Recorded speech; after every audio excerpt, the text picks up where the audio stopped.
Economy के लिए क्या है आज गुड न्यूज़, ये जानना समझना जरूरी है। पहला सवाल आज का यही है और क्या कल का एक्शन बाजारों में ब्रेकआउट को कंफर्म करता है? क्या दूसरा ब्रेकआउट जो हमने 24,300-400 के लो बनाए हैं वहाँ से क्या एक दूसरा ब्रेकआउट कल कंफर्म होता हुआ दिखा है?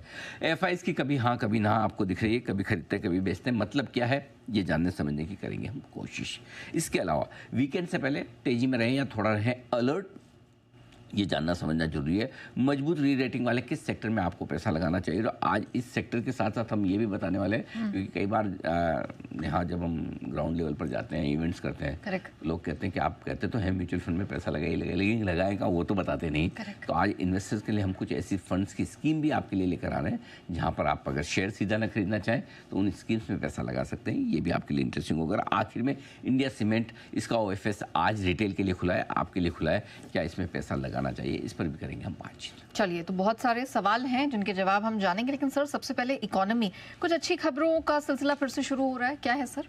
कल वैसे तो ये कंपोजिट पीएमआई के डेटा आए थे। वैसे कल दोपहर में आ गए थे लेकिन अननोटिस्ड रहे, ज़्यादातर लोगों ने देखा नहीं, समझा नहीं, जाना नहीं, क्योंकि जो डेटा आते हैं वो जो डेटा फ्लैश होते हैं वो ओवरऑल नंबर फ्लैश होते हैं, लेकिन जब डेटा के अंदर जाकर आप डीप डाइव करें, रिसर्च करें तो आपको डेटा कुछ अलग नज़र आते हैं। तो पहली चीज़ तो है कि जो फ्लैश पीएमआई वो 60.5 से बढ़कर 65.2 पर आती हुई दिखी, तो यानी कि ये रिकॉर्ड लेवल पर पहुंचती हुई दिखी आपकी पीएमआई के डेटा।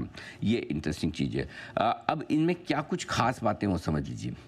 प्राइवेट सेक्टर की एक्टिविटी अगस्त के महीने में हाईएस्ट एवर आई है, highest ever, all time high for है, ऑल टाइम है अगस्त में। ये लाइफ टाइम, लिफ्ट नहीं, लाइफ टाइम हाई, इसको ज़रा ठीक कर लें। लाइफ टाइम हाई पर प्राइवेट सेक्टर की एक्टिविटी आपको पहुंचते हुए दिख रही है। सर्विस सेक्टर की ग्रोथ भी ऑल टाइम हाई पर है। तो एक तरफ प्राइवेट सेक्टर फिर से एक्शन में आ रहा है, सर्विस सेक्टर, क्योंकि देखिए पीएमआई के आंकड़ों में दो सबसे इंपॉर्टेंट चीज़, एक मैन्युफैक्चरिंग के डेटा, दूसरे सर्विस सेक्टर के डेटा। तो सर्विस सेक्टर की ग्रोथ जो आई वो लाइफ टाइम हाई पर आती दिखी। ये आई है नए इंटरनेशनल ऑर्डर के बाद। 2014 के बाद इंटरनेशनल ऑर्डर्स हाईएस्ट और बढ़त वाले नजर आए, तो वहाँ से बढ़िया ग्रोथ आती दिख रही।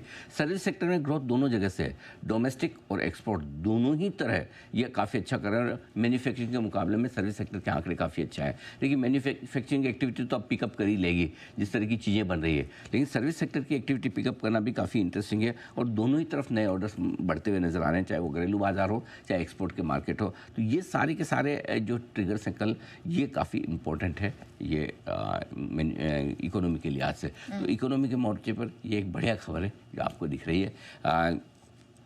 On the face of it देखेंगे आपको लगेगा नॉर्मल सी ग्रोथ है, लेकिन अगर अंदर जाकर देखेंगे तो सर्विस सेक्टर, एक्सपोर्ट्स ये आपको प्रसन्न करने वाले हैं। बिल्कुल। चलिए, भारत के लिए कोई भी पॉजिटिव डेटा हमारे मार्केट्स को प्रसन्न ही करता है, लेकिन आइए